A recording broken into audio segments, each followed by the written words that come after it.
Hello everyone, andito po tayo ngayon kay Sir Antonio Pesa Onion Farm. Bali nagpa-harvest po sila ng red onion. Ang variety po Super Pinoy. Ang presyuhan po na nakuha or naibilang kanilang sibuyas 50 pesos, sabi po ng may-ari kanina. Bali ganyan po karami yung kanilang na-harvest. Yung iba po nakalagay na dun sa pinaka tricycle or kolong-kolong ng mga humahakot tayo po. Ayun.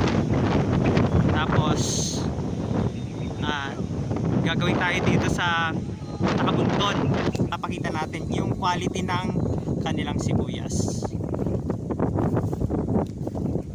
Ito po, ito yung good. Ayan o,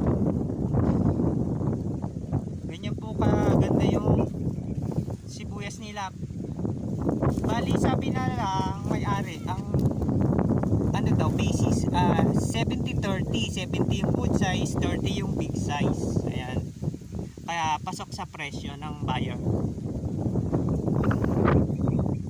Yan, medyo mahangin lang po ng konti ngayon, kaya lang presko po sa mga naggugupit. Hindi sila naiinitan.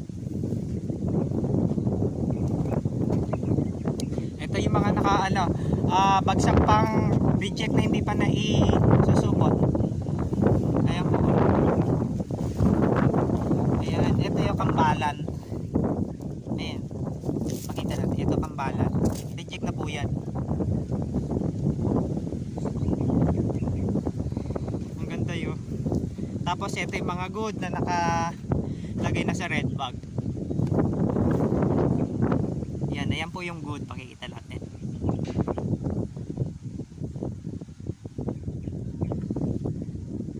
Ayun na, nagtitimbang po kasi sila dun sa gawitan, kaya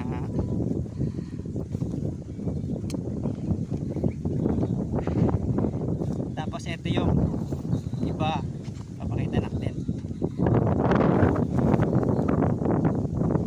Ayan. Mamaya po, yari na po lahat. Ilalagay na sa red bag, tapos makakakot na po nilang lahat. Thank you po.